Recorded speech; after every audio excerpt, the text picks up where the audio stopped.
السلام عليكم ورحمة الله وبركاته.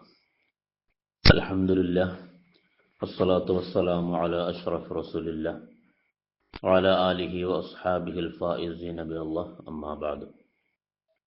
عن أبي هريرة رضي الله عنه قال قال رسول الله صلى الله عليه وسلم: من تولأ فأحسن وضوءه ثم راح فوجد الناس قد صلوا أعطاه الله مثل أجر من صلاها وحضرها لا ينقص ذلك من أجورهم شيئا.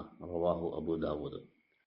സ്വഹാബി പ്രമുഖനായ അബൂ ഹുറൈറ റളിയല്ലാഹു അൻഹു നിവേദനം ചെയ്യുകയാണ്, തിരുനബി സല്ലല്ലാഹു അലൈഹി വസല്ലം അരുളുന്നു: മൻ തവല്ലഅ ഫഅഹ്സന വുളൂഅഹു, ഒരാൾ നന്നായി വുളു എടുത്തു, സുമ്മ റാഹ, പിന്നീട് അവൻ പള്ളിയിലേക്ക് പുറപ്പെട്ടു, ഫവജദന്നാസ ഖദ് സല്ലൗ, പള്ളിയിൽ ചെന്നപ്പോൾ അവിടുത്തെ നിസ്കാരം കഴിഞ്ഞിരിക്കുന്നു, ജമാഅത്ത് കഴിഞ്ഞിട്ടുണ്ട്. ജമാഅത്തിൽ കിട്ടണമെന്ന ഉദ്ദേശത്തോടു കൂടിയാണ് അവൻ വീട്ടിൽ നിന്ന് പുറപ്പെട്ടത്. പക്ഷേ പള്ളിയിലെത്തിയപ്പോൾ അവിടുത്തെ നിസ്കാരം കഴിഞ്ഞിട്ടുണ്ട്. എന്നാൽ അഅ്താഹുല്ലാഹു മിസ്ല അജ്രി മൻ സല്ലഹ വഹദറഹ, ആ ജമാഅത്തിൽ പങ്കെടുത്ത വ്യക്തികൾക്ക് നൽകുന്ന തത്തുല്യമായ പ്രതിഫലം ഇവനും അള്ളാഹു നൽകും. കാരണം അവന് ആ ജമാഅത്തിൽ പങ്കെടുക്കണമെന്നുള്ള നല്ല ഉദ്ദേശമുണ്ട്. ലാ യൻഖുസു ദാലിക മിൻ ഉജൂരിഹിം ഷൈഅ, ആ ജമാഅത്തിൽ പങ്കെടുത്തവരുടെ പ്രതിഫലത്തിൽ നിന്നും ഒട്ടും തന്നെ കുറയുകയില്ല.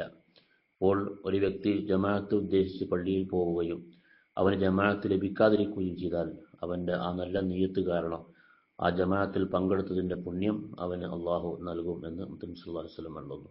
വഫഖന അല്ലാഹ്.